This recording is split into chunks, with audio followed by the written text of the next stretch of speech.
Hi, I'm St. Lucie County Commissioner Linda Bartz. The 19th Amendment is the most important amendment to women. For the first time, it allowed women to be heard. In addition, it was just the start for women to no longer be treated as second-class citizens. Ladies, congratulations. The job is not done yet. Let's continue to work together.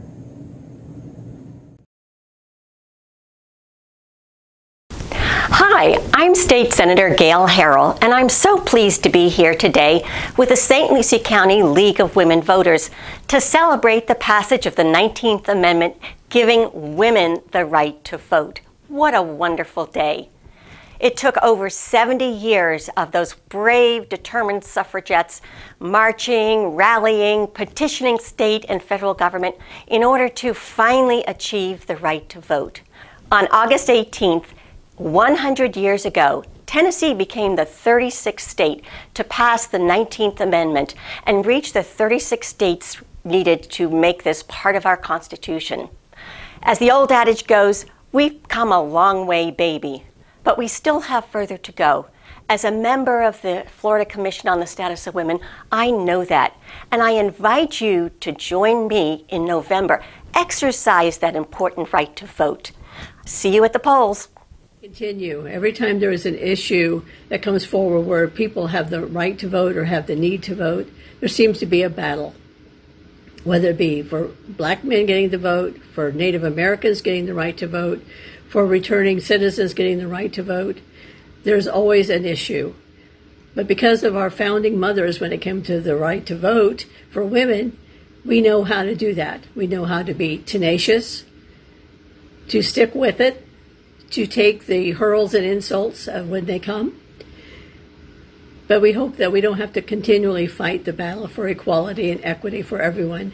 However, the founding mothers of the right to vote for women, the suffragettes, actually have set the model for us. And we need to be very, very thankful that they did and spent decades of their life fighting so that we can vote. Thank you very much. Hi. I'm Linda Hudson, Mayor of the City of Fort Pierce. We're celebrating the 100th anniversary of the 19th Amendment. Yes, it was ratified in August of 1920 after 3 generations of women and some men worked so hard for it. Fort Pierce was incorporated in 1901, and I'm the first female mayor of Fort Pierce. Sometimes important things take a long time. Your vote is very important, and our country is better because of it. Thank you. Hi, everybody. I want to say thank you to the League of Women Voters for putting this little virtual video together to celebrate the 100th anniversary of the 19th Amendment to the women's right to vote. For those of you that are watching this, I know you know the blood, sweat, tears, rioting, starvation, everything that went in to making this possible. And it came down to the woman and the wife that was out there rallying with all the other women, and her husband was a senator leaving the house, and when his mother turned around while his wife was imprisoned, and she said to him, "Son, do the right thing." He was that changing vote that changed the Senate and passed the vote and gave us our rights to vote. And to think that 100 years ago, I and many other women would not be sitting here in the position we're in today, helping to lead the United States forward. So thank you for watching. Thank you to the League of Women Voters. The League has a very special place in my heart. I was the president for many years here in St. Lucie County, and I know all the wonderful, amazing things that you've continued to do. So thank you for reaching out. It's a privilege to serve, and I'm looking forward to being a part of the League and being a part of leadership over the next coming years. And again, thank you for celebrating the 100th anniversary of the right for women to vote. Have a blessed day, everybody. Thank you. As a daughter of immigrants and a first-generation American, the 19th Amendment holds very close to my heart. That is because without it, the sacrifice that my grandparents made to come to a free country would have been in vain. It is the 19th Amendment, Susan B. Anthony, and all of the women of the women's suffrage movement that has given us the ability to break glass ceilings. I am proud to have the ability to vote, and I thank them for what they have done. For without them, I wouldn't be here as one of your elected officials. So I am grateful, I am honored, And thank you for all of the sacrifices women have made for women's rights. Good evening, members of League of Women Voters. I'm just so proud to be a part of the 100th anniversary. We started the celebration this spring at the state capitol, and it's just a phenomenal thing. We are phenomenal, and our predecessors paved the way for us. And I'm so glad to be celebrating. I became a league member and back in, I think, the mid or late 80s. And I feel that the League of Women Voters is a fine representation of what the women's suffrage movement is about. And I'm just so proud to be a part of the legacy of the women's suffrage movement, and that the 100-year celebration has taken place in this century. Just keep up the good work. I think we've taken the mantle, and I couldn't think of a better organization than the League to further the education of our citizenry. Thank you, Representative Johnson. You're welcome. Welcome, ladies and gentlemen, to the League of Women Voters of St. Lucie County's commemorative celebration of the signing of the 19th Amendment, the end result and victory of a decades-long fight to gain the right to vote for women. I'm Andy Poley. I'm the president of your League of Women Voters, and I am honored and humbled to spend this evening with you. On behalf of the members, I welcome all of you and thank you for your current and future service to our voting community. Tonight, we have a wide variety of women and men in attendance, ranging from community leaders and voting citizens to members of our elected government. We have a state senator, a state representative, a county commissioner, a city councilwoman, and a school board member. All women who understand the importance of the female voice in our political system. The suffragists knew our representation could bring about change and progress, and they fought to ensure that our voices would be heard. And tonight, we celebrate that fight. Now, we had originally planned this celebration in a much grander fashion, and we were actively organizing a day-long event in historic downtown Fort Pierce. But the current pandemic interrupted those plans. We still hope to organize something public once it is safe for all of us to gather together once again. But for now, we celebrate virtually, so as not to let the moment pass us by. Our members have put together a wonderful historic journey of the women's suffrage movement, complete with lesser known heroes, recognition of the true history, and some trivia questions to test your knowledge. But don't worry, we're not keeping score.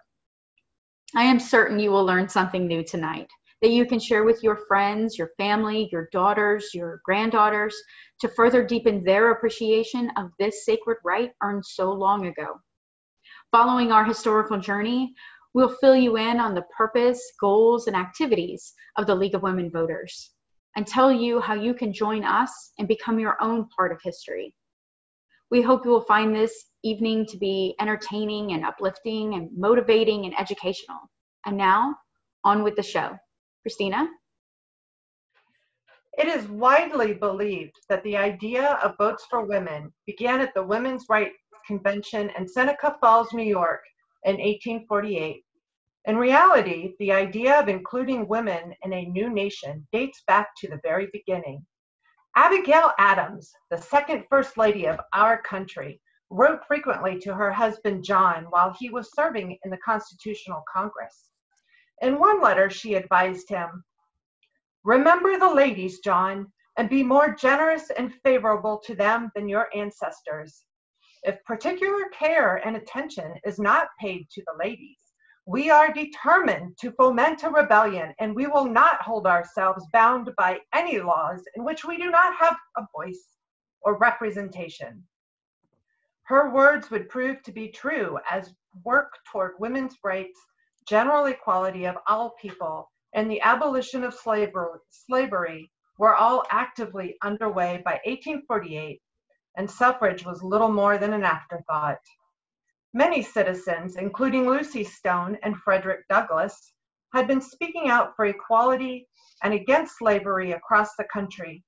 And it was interest in the ideas of Lucretia Mott that drew 300 attendees to Seneca Falls. It was at Seneca Falls that a proclamation for equal rights was made and the idea to fight for votes for women was reborn. Women's suffrage was the reason 300 people gathered at Seneca Falls in 1848. True or false? It's false. The property rights and education were at the top of the list. The right to vote was originally thought to be too ridiculous a notion to even include. So who was not at the Women's Rights Convention at Seneca Falls? Frederick Douglass, Lucretia Mott, Charlotte Woodward, Elizabeth Cady Stanton, or Susan B. Anthony? Susan B. Anthony was not in attendance that day. Charlotte Woodward was the only attendee to live long enough to see the 19th Amendment signed, but was unfortunately too ill to actually vote. The Seneca Falls Convention. The 1848 Seneca Falls Convention was the very first women's rights convention in the United States, kicking off a decades-long struggle for gender equality. Here, we'll tell the story of the Seneca Falls Convention and its lasting legacy, a story that started with a tea party. But we'll get into all that in just a minute. First, we have to understand the traditional 19th century gender roles. Men dominated the public sphere by working, voting, or participating in politics, while women stayed home to cook, clean, and raise children. There were restrictions in many states on women voting, owning property, and having control of their own income. One woman who advocated for women's rights in the 19th century was Elizabeth Cady Stanton, a homemaker in Seneca Falls, New York. Born into a progressive family, Stanton grew up highly educated and enjoyed an active social and political life before settling down with a family. But Stanton felt stifled as just a wife and mother to 7 children, longing for a life outside the home.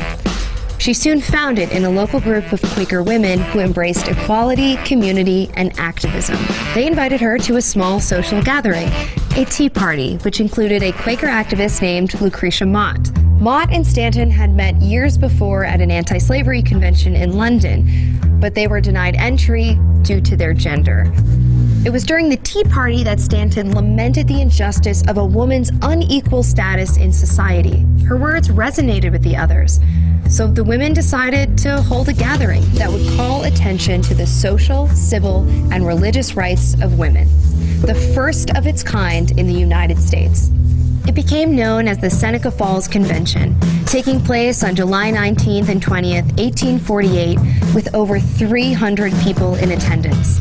Like Stanton and Mott, many in attendance were also active in the anti-slavery movement, including Frederick Douglass, a former slave and abolitionist who was one of the few men and the only African American to attend. At the convention, they read the Declaration of Sentiments, a document drafted by Stanton and modeled after the Declaration of Independence, declaring, "We hold these truths to be self-evident, that all men and women are created equal." The sentiments outlined the civil and political rights denied to American women, which included education, property ownership, child custody in the event of a divorce, and most importantly, the right to vote. On the second day of the convention, 12 resolutions were passed and signed by 68 women and 32 men. The Seneca Falls Convention was the first time that American women demanded a change, and it caused quite a stir around the country. Many newspapers mocked them with unflattering political cartoons, while columns ridiculed the convention as dull and uninteresting or insane and ludicrous. One writer declared equal rights for women to be a monstrous injury to all mankind. The wave of negative press was too humiliating for some of the participants to handle, particularly those who had signed the Declaration of Sentiments. Several went as far as withdrawing their names from the document and joining the opposition. But public shaming didn't stop the movement. The impact and promise of the Seneca Falls Convention was undeniable. women like Elizabeth Cady Stanton felt a renewed sense of purpose and threw themselves headlong into the fight for equal rights. A month later, a second larger convention was held in Rochester, with the Declaration of Sentiments gaining 107 additional signatures. The Seneca Falls Convention would signal the birth of the women's rights movement. One particular resolution in the Declaration of Sentiments would evolve into a full-fledged crusade, the demand for women's suffrage. Decades of political organizing, marches, and protests would ultimately result in the 1920 passage of the 19th Amendment, which guaranteed women the right to vote, something that couldn't have happened without the Seneca Falls Convention. As word of the convention spread, similar gatherings were organized across the country. In Ohio, Sojourner Truth gave her famous "Ain't I a Woman" speech. And in New York, abolitionist poet Frances E.W. Harper delivered her famous speech, "We Are All Bound Up Together." Truth, a former slave, and Harper, one of the first Black women to be published, both traveled the country speaking out against slavery and for universal suffrage. The movement was gaining momentum when Stanton met Susan B. Anthony, and they formed the Equal Rights Association in 1866. The American Equal Rights Association petitioned Congress for universal suffrage. The attempt failed, but America's Reconstruction era would result in 2 more amendments to the Constitution that would shake up the women's suffrage movement and divide its most staunch supporters. The original U.S. Constitution is gender neutral. In which amendment is gender first mentioned? First Amendment, 13th Amendment, 14th Amendment, 10th Amendment, or the 15th Amendment? The Constitution does not explicitly limit voting rights based on gender. In fact, the Constitution grants the power to govern elections to the individual states. It was the specific state laws that restricted the vote. That is, until the 14th Amendment. The 14th Amendment redefined citizenship in the United States. It encompassed former slaves freed in the 13th Amendment, as well as women, and granted them full citizenship, almost. In Section 2 of the amendment, the word male is introduced for the first time, and it is specifically associated with voting. The 14th Amendment gave women more rights, but continued to restrict their ability to vote according to the Supreme Court. Disagreement concerning support for the 15th Amendment, which granted the right to vote to Black men, tore the women's suffrage movement apart and resulted in the founding of 2 new groups with differing paths towards suffrage. Elizabeth Stanton and Susan B. Anthony founded the National Women's Suffrage Association, and they opposed the 15th Amendment as it was written. This organization worked toward achieving suffrage for women, but through a United States constitutional amendment. Lucy Stone, Frances Harper, and others formed the American Women's Suffrage Association, excuse me, that supported the 15th Amendment, and they worked to achieve women's suffrage through the individual states. What is Lucy Stone most famous? Founding the AWSA, keeping her last name, her keen fashion sense, abolitionist activism, or militant civil disobedience?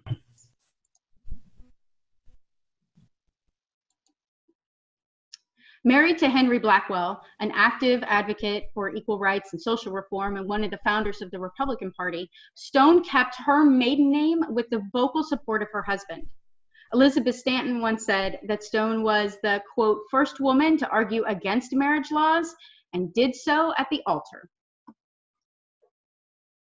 In 1872, Susan B. Anthony believing the rights granted in the first clause of the 14th Amendment applied to her also, registered to vote and cast a ballot for Ulysses S. Grant in the presidential election. Her vote caused a media stir, proving that one vote can make a difference, as that vote is still in the news today.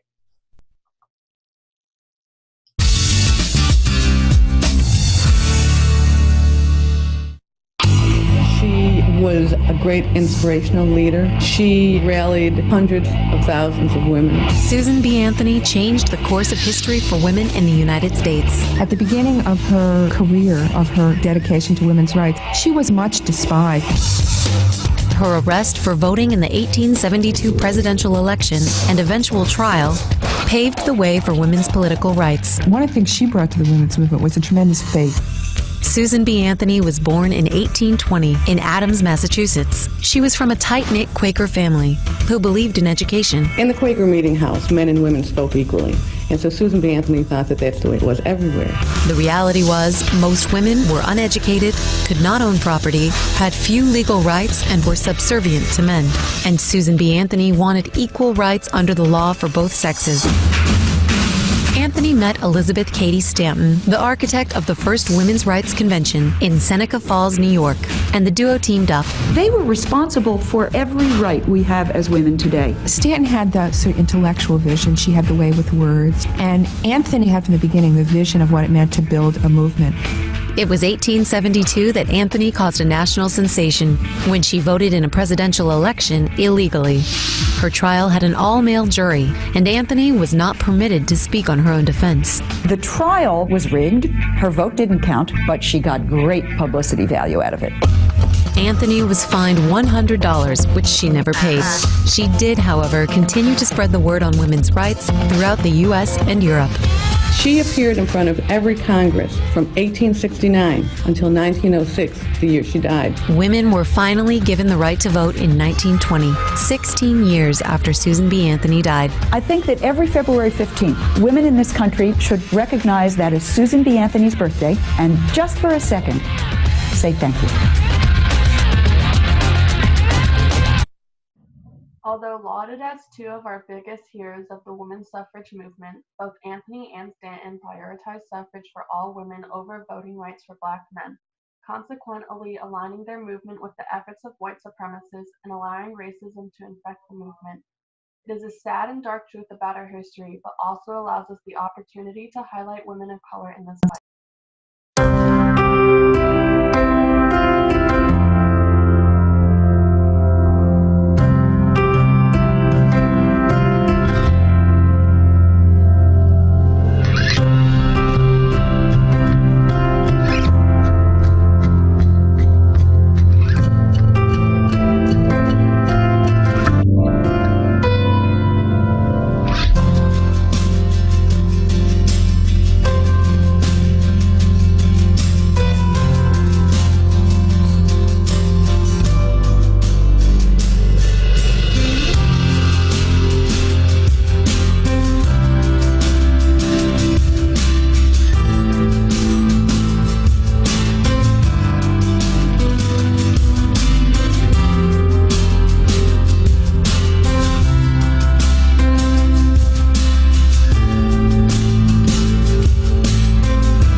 Just prior to Susan B. Anthony's famous vote and trial, the anti-suffrage movement got a firm boost from women who felt that granting women the right to vote would result in the breakdown of family values and structure, the woman's role as wife, and what they considered to be a privileged status in society.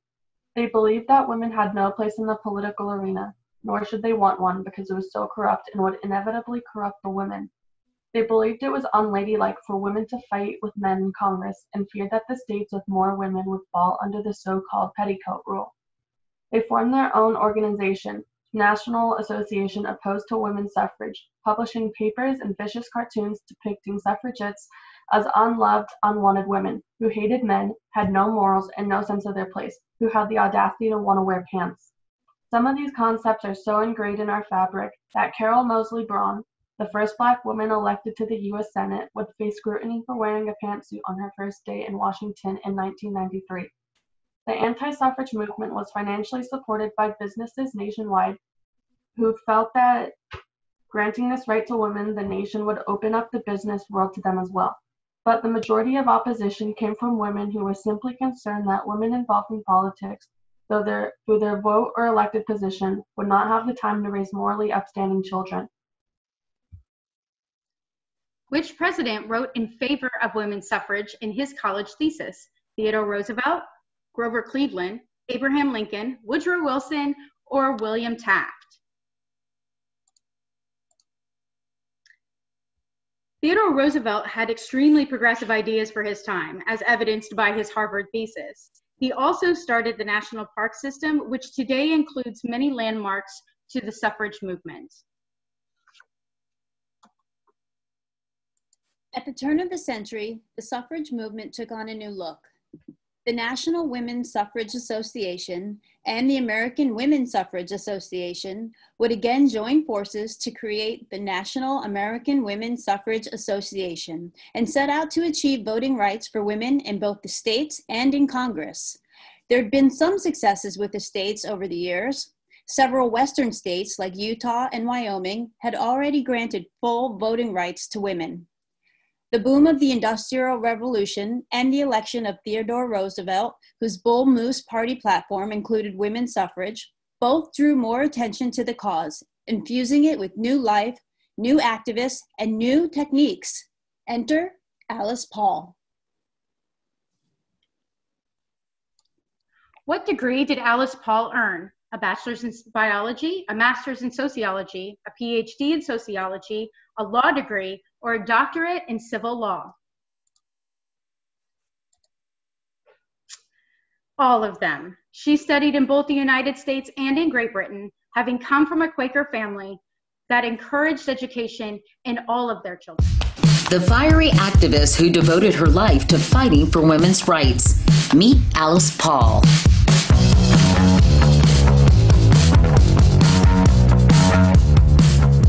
Born to a prominent Quaker family in Mount Laurel, New Jersey in 1885, Alice grew up attending suffrage meetings with her mother, Tacey. After earning her master's degree in sociology from the University of Pennsylvania in 1907, she moved to England to continue her studies.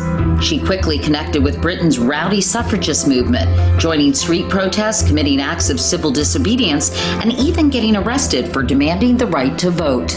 When she returned to America, Alice was determined to bring that energy home.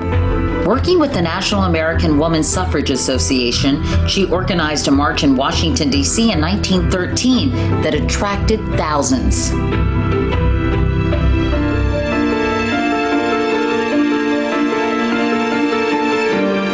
Alice believed that lobbying Congress would be the most effective way to win the vote. So in 1916, she formed the National Women's Party with the goal of amending the Constitution. In January 1917, the party took on President Woodrow Wilson, announcing they would begin daily protests outside the White House. The peaceful protesters were met with constant harassment and frequent arrests, but the suffragettes kept showing up. By the fall, dozens of women were imprisoned. Alice, on a hunger strike, endured brutal force feedings. Others were beaten.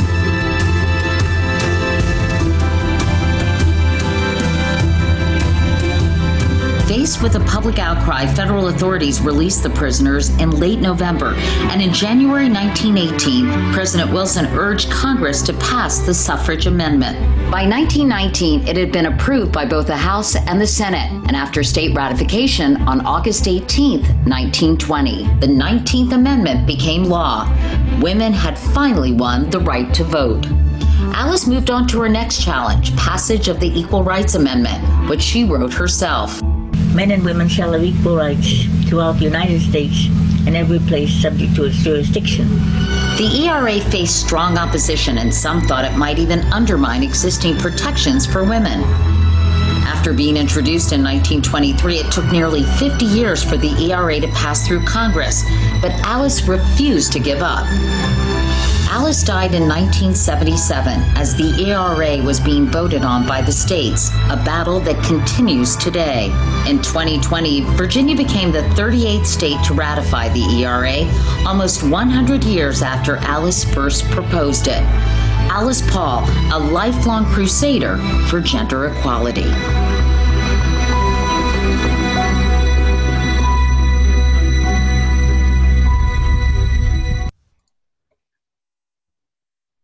Alice Paul is often referred to as the creator and leader of the militant side of the movement, and in comparison to previous efforts, that's pretty accurate.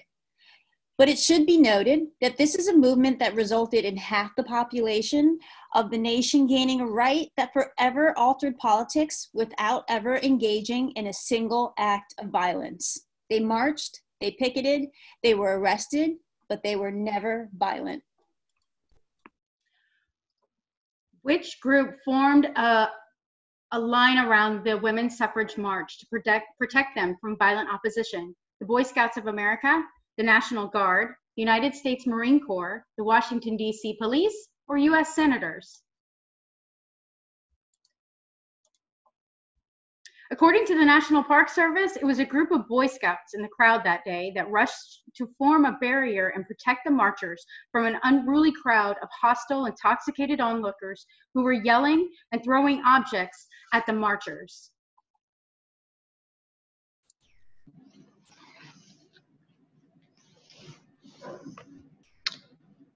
The March on Washington is one of history's most iconic images, and Alice Paul was a more progressive leader than her predecessors in the use of the media and imagery. Inez Milholland led the march, dressed entirely in white, riding a white horse, providing majesty and strength to the effort. Milholland was an inspiring, impassioned speaker who traveled across the country at a grueling pace to the detriment of her own failing health. At the age of 30, she collapsed after a speech and died soon after. Her dying words, "Mr. President, how long must women wait for liberty?" They became the spark for Paul's next strategy for attaining the right to vote. And so the movement marched on, literally, but it did so with the sting of lingering racism.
Mary Church Terrell also joined the National Women's Party for the march and the months-long picketing of the White House.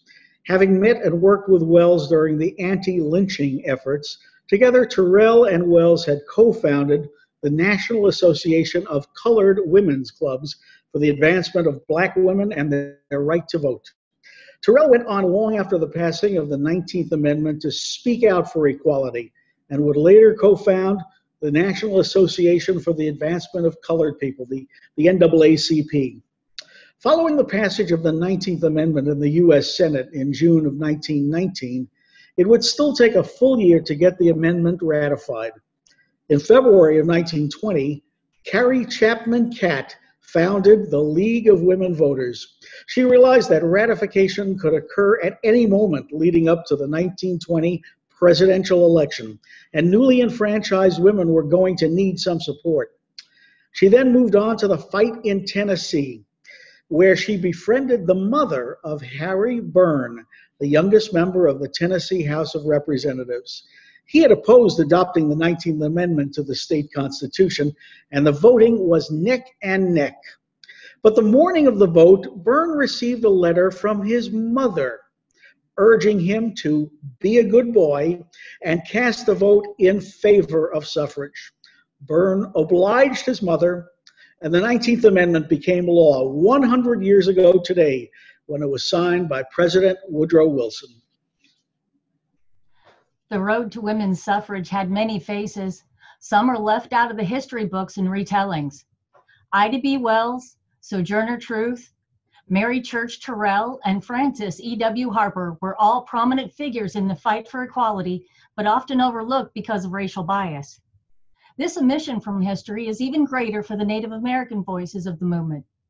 Lucretia Mott spent the summer before the Seneca Falls Convention with the Seneca Nation, one of the 6 Native American nations that made up the Iroquois Confederacy. The Iroquois included women as equals in their governance, affording them election and important decision-making ability. This experience is part of the foundation of Mott's belief in equality for women. Because women were held in high regard within many of the Native American nations, Indigenous suffragists were routinely asked to speak at conventions and gatherings. After the passage of the 19th Amendment, prominent Native suffragist Gertrude Simmons Bonnet often spoke out to remind the white women who benefited from the amendment that the fight was not over. Native Americans would not be considered citizens until 1924, and Black and Latinx women would be subject to poll taxes, loopholes, and literacy exams prohibiting their right to vote until the Voting Rights Act of 1965. Today, 100 years later, we recognize and commemorate the efforts of all the men and women who fought to tear down the obstacles that prevented voting rights for female citizens. Millions of new enfranchised women voted in 1920 for the first time, and we continue that tradition today as one of the most influential populations of the electorate. Women have used their voting power to change their communities, make better lives for their families, and move our country forward to a better future. We have entered the political arena in greater numbers every year and use our presence to enact change. Women serve at nearly every level of government and push for the things that matter most in our lives. The sacrifices of our suffragist heroes were not in vain as we celebrate them today. Share their stories with our daughters and granddaughters and live in a world they imagine for us all. A world where the voice of women is represented in their vote.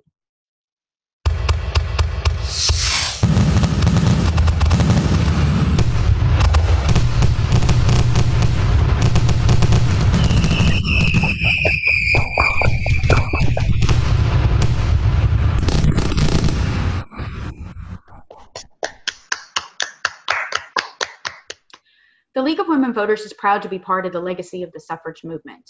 Our founder, Carrie Chapman Catt, was instrumental in securing the vote in Tennessee, and she knew that there was more to voting than the ability to simply cast a ballot. For 100 years, the League of Women Voters has been recognized as a reliable source for nonpartisan information, voter rights advocacy, and progressive action that betters the lives of all our residents. The League is a haven for facts in a world full of misinformation and a force constantly moving toward a better democracy that works for everyone. We follow in the footsteps of our suffragist founders and light the way for generations to come. The women of the suffrage movement were incredibly brave, unbelievably persistent, and absolutely unwilling to take no for an answer. And they got no, and no, and no, and no, and no. The women of the suffrage movement were tenacious, they were courageous. They were women who were fighting against a system where everything was stacked against them. They really were told to sit down and shut up, but that is not what they were going to do. If I were to describe them in one word, I would say fearless. They 100% were willing to take on this massive American institution that was men in politics. The women of the suffrage movement had a degree of courage and optimism that is something that should be a model to all of us. We stand on their shoulders, and we have to recognize that we have people standing on ours as well, and would that we could draw upon their courage, their optimism, their determination, that they would succeed. I do see myself in those characteristics. I believe I am determined, I am persistent, and I am ready to make a change in this world. I think for anybody who wants to move the needle on rights and opportunities for people in this country, even a country that describes itself and embraces the fact that it's a democracy, you have to be willing to fight. You have to be willing to take those rights. You have to be willing to stand up and argue for those rights for yourself and for other people. The fight for equality, for the right to vote, was 72 years long. It wasn't a short fight, and it wasn't one that many who started knew that they were going to be able to finish. But they did it anyway because they knew the importance to future women, to me, to my granddaughters one day, to the people who will come behind us. I think they believed that in their core, that no matter what circumstance that they were in, that their voices should and would carry the power to be able to change things. I think the word stubborn is a very gendered word, but I have learned to embrace it. I think that the women of the suffragist movement were extremely stubborn and refused to yield, and that is extremely important in how I see myself. Oh, I'm definitely tenacious, like the women who were in the suffrage movement. I really am going to make my point. I'm really going to insist that justice be done. I'm going to speak up. I'm not going to let somebody tell me that blue is red and red is blue. I think persistence and resilience is something I see in myself. Others might describe it as being pig-headed and not giving up. So I'm not sure it's always described in a positive way, but I don't mind. I really believe those women paved the way for us to have our own voice. They spoke up, and I think they spoke up on behalf of us so that we would be able to have our own voice in this era. The St. Lucie League has been in existence for many years, but has been in a period of growth and change for the last 5 years. This coincides perfectly with the original vision of our forefathers of a nation ever evolving, perfecting itself through the actions of its citizens. We, like our sister and parent leagues, are on a path of transformation to expand our ranks to new generations, diverse communities, and different perspectives. To develop a broader strategy and firmly stand as the community resource for advocacy and election education that provides all sides of the issues, free of political bias. The League of Women Voters led the fight for women to vote in 1920. Today, we continue the fight for all eligible voters to have equal access at the ballot box and engage in our democracy. The past several years, League leaders and members have engaged in conversations about how to increase our membership and our power. Most recently, these conversations have intensified with our razor-sharp focus on growing our mission impact, increasing our relevance to current and future members, donors, and engagers, and enhancing our league-wide visibility. Today, we are transforming to capitalize on the renewed interest in civic engagement. We are transforming to engage more diverse audiences and perspectives to ensure our democracy is representative. This is why I joined the League of Women Voters, because I wanted to be around people like this that were doing great things, thinking about the future, thinking about how we stand up for democracy. We are transforming to ensure local leagues have the time and resources to continue their important community-facing role. We are transforming to modernize and strengthen our league-wide infrastructures. We are transforming to explore new models to financially sustain our organization. We are transforming to recommit ourselves as effective democracy defenders and to conclude our first century with strength and clear purpose as we enter our second century even stronger. So my hope is that we would have a politically more powerful and diverse league as we go into the next century. The league has changed, evolved a great deal during its long and rich history. I've been a member for 45 years, and I've seen a number of ways that the league has changed in response to changes that are occurring in the society at large, and how we can be more relevant and have more impact. My wish is for the league to be the go-to organization on election reform. I feel this group came with a shared commitment to really making this organization something special, not just something special now, but something special into the future. We are transforming because that's what great organizations do to meet the needs of a new generation. We are transforming because we still believe in the power of the league to help create a more perfect democracy. I would like to see this organization reclaim its space in the American political process, but go beyond that to create a new and more powerful movement that will make our democracy work for everyone.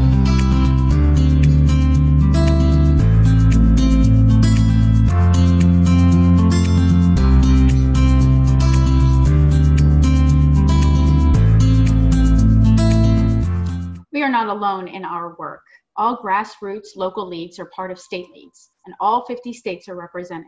We're all part of our national league. In June, we celebrated our own centennial at our biennial convention, held virtually, of course.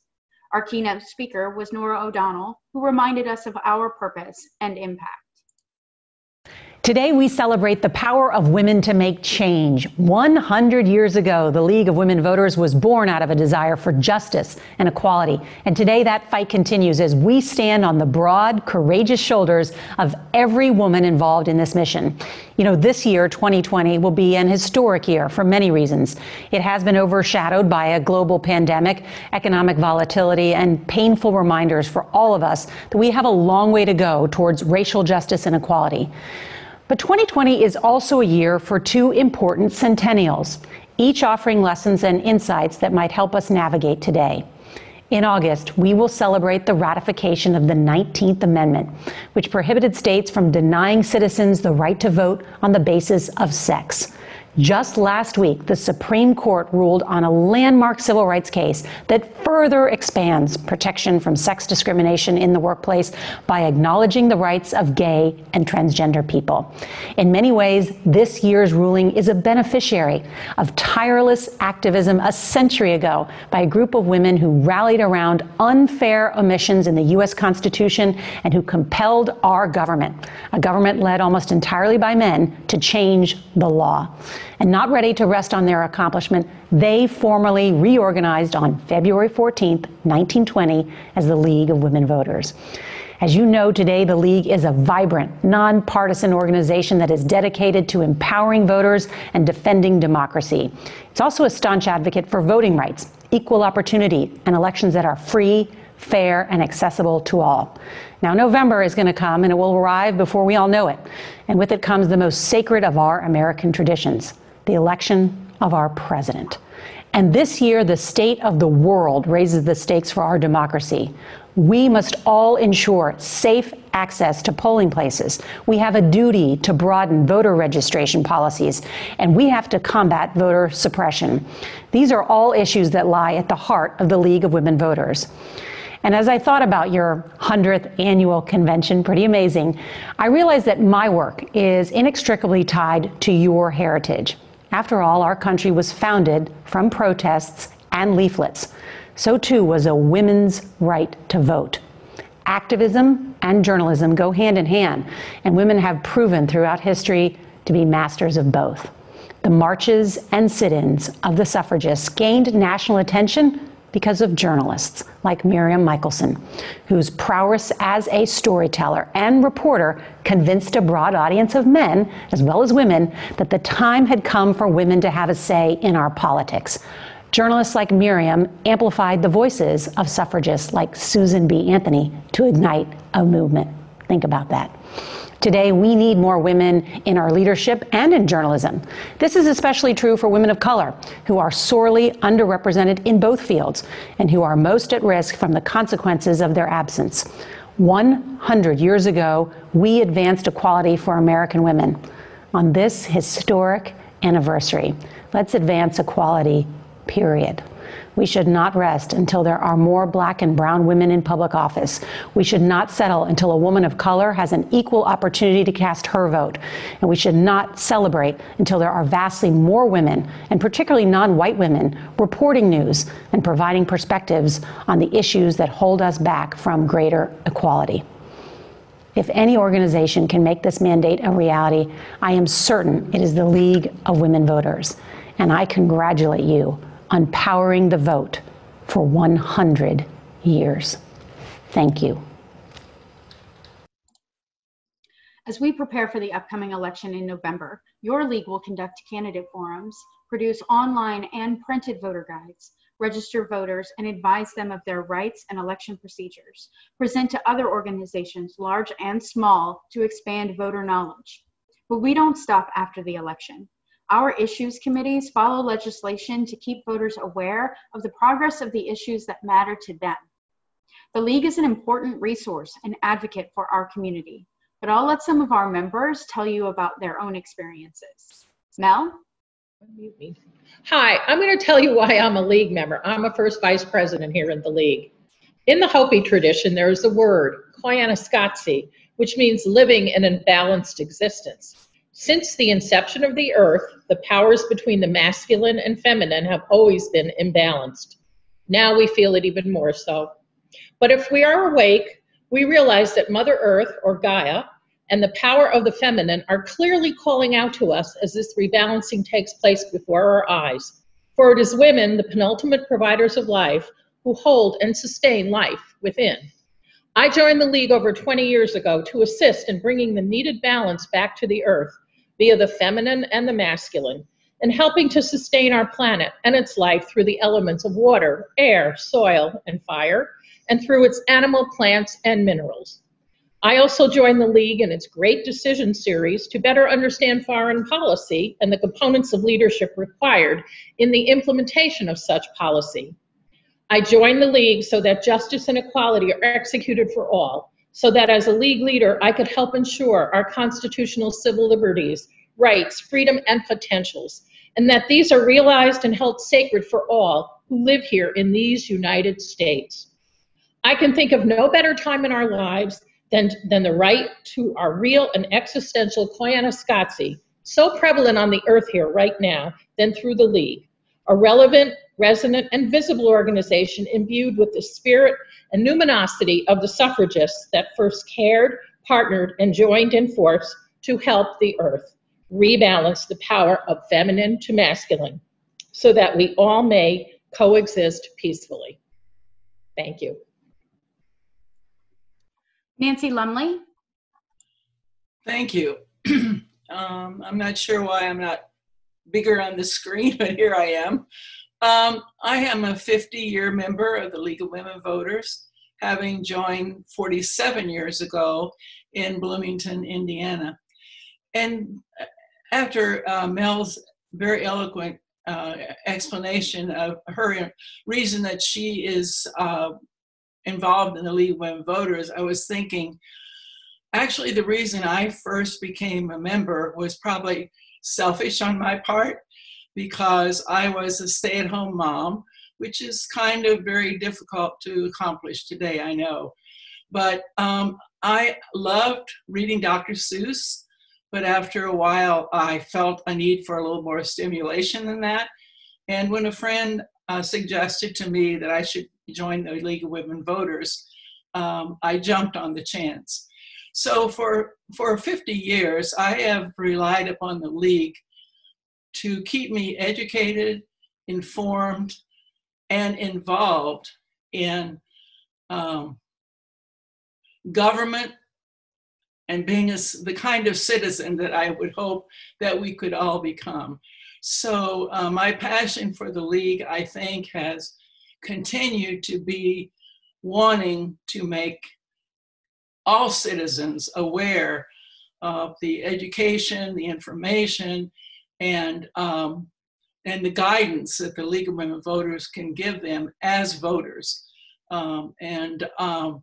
I certainly have been, over the 50 years, I've been interested in many of the issues that were of importance in Indiana, in the United States, here in Florida, and I continue to learn, having been moved to a new state now, a whole new plethora of issue-oriented issues that I need to be educated about, and I think that is the strong position of the League, and I hope to be a member for many more years. Let's see, I think, who is next? I'm going to kick it over to Jeanette, unless Ellis has a statement for us, but I'm going to go with Jeanette until Ellis says, yes, please me next. Hi, thank you all for joining us. I, like Mel, have been a member of the League of Women Voters for over 20 years. And I first joined in Palm Beach County. I lived in Palm Beach County for 37 years. And my husband and I moved up to the Treasure Coast about 6 years ago. And we have been here, and I first joined the Martin County League of Women Voters for a couple of years, served on the board there, and then went looking in this county and found Nancy Archer and Susie Cassens doing candidate forums in the county commissioner's office.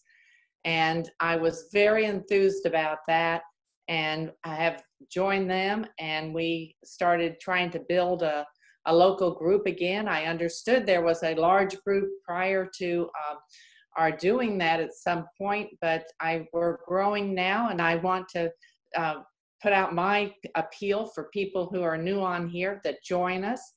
I'm the Healthcare Committee Chair right now, which if you go on the League of Women Voters website, you'll see there's a bunch of different issues, but I did healthcare administration and education all my life.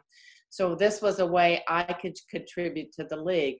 But my passion is to be with a community of women who care about those issues I care about. And that is that we make an impact on our legislators and on our community to make changes, and that usually happens through voting and policy change.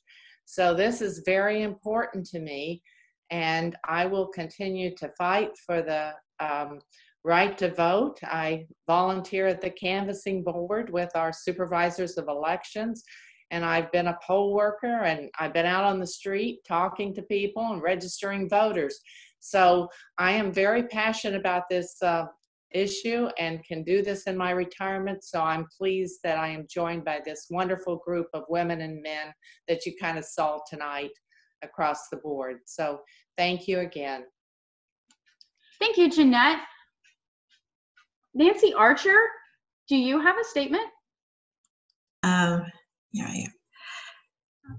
I joined the League about over 10 years ago.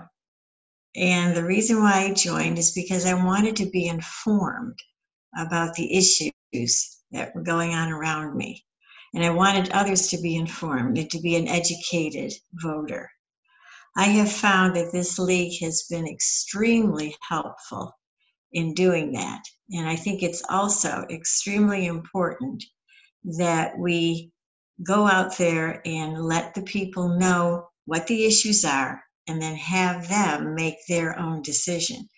But you can't make a good decision unless you are well informed. I encourage everyone to ask someone to join us, because this is a huge task that we have coming up. And as Andy said, we don't stop with just the election. We continue with issues that involve our environment, involve our community, involve our families. That's the reason why I joined the League. Thank you, Nancy. So we're going to prove that this just isn't a women's organization, that we actually have men members here. And we're going to have Ellis give us a quick little snippet as to why he is a member. Please do. Nancy just mentioned family, and I want to mention three aspects that have made me an enthusiastic member of the League of Women Voters. First of all, I'm very pleased to be serving as the treasurer of the League this year and helping out in that regard. I'm a member of the League of Women Voters because my wife, who you heard earlier, is a member of the League of Women Voters. We've been members together, family members, for about 20 years. And I would cite three things in my own background. First of all, family. We don't have a very large family. We have one daughter, no sons, and a beautiful wife who is very articulate. And the League of Women Voters gives the members of my family, who I love dearly, an outlet to speak and address issues in their own way. So I appreciate the League for that reason. I was a journalist for most of my working career, and I worked with some incredibly smart, talented, articulate journalists, many of whom are still my friends, women journalists throughout my career in New York and Illinois and Wisconsin. And finally, I'm interested in politics, and that's what the League is all about in a nonpartisan way. But there are three women who have represented me or our family in the past. We're all groundbreaking women and got the chance to do that. I think largely because of the work of the women's suffrage movement and the League of Women Voters. When we lived in Illinois, Carol Moseley Braun was our senator, first African-American woman senator. When we lived in Milwaukee, our congresswoman was Gwen Moore, African-American woman, who became a very good friend of ours, or mine. And we were also represented by Senator Tammy Baldwin, who was the first a gay woman member of the Senate, outwardly gay member of the Senate. And I'm excited about the candidacy of Kamala Harris, too. So in all these cases, because when I was a journalist, I was also interviewing people and then later became a lobbyist or an advocate, I guess. I got to know Carol Moseley Braun and Gwen Moore and Tammy Baldwin to a certain extent. And I admired them, and I am excited about the role the League plays in giving women a voice at home, in the Senate, and in my journalism career. So thank you, League. I'm pleased to be a member. Thank you, Ellis. So I'm going to kick it over to Jim for one last male voice in this. Jim, do you have a statement? Thank you, Andy.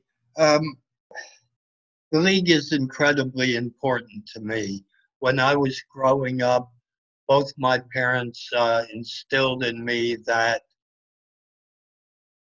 the responsibility of voting and being an educated voter was one of the paramount duties of a citizen. And then my wife, as the past president of the League, and my aunt, who was my mentor, convinced me of the need to be an active League member. The duties that I take on with the League are very important to me. I find that the education I receive from the League and the help I can give the community by being part of the League are just incredible. And personally, where else can I be surrounded by intelligent women who just have their finger on the pulse of the community? I get back so much more than I give to the league, and I urge everyone to strongly consider joining and being a part of this community. Thank you, Andy. Thank you, Jim. As president of this league, I'll simply add that I joined the league because I saw over years of voting a lack of citizen knowledge of civics and expectations, both of what our public officials do and how we hold them accountable. I have children and their future is on the line, and so I wanted to become part of an organization that helped our community and our citizens make better decisions during elections. But I wanted to find a place that didn't have a party affiliation and would just report facts. And I found that here at the League. And having said all of that, I'll simply state, membership in the League is easy, but it's important. There are annual membership dues that help fund our efforts, and the only other requirement is a genuine desire to work toward a more perfect democracy. There are no restrictions on political party affiliations. All voices are wanted here. If you want to make an impact on elections, we are the place, and now is the time. Consider joining us today by visiting our website at lwvslc.org. You can also assist by donating to our efforts at the same website. Thank you for joining us. Happy Suffrage Centennial to you all. Good night, and don't forget to vote.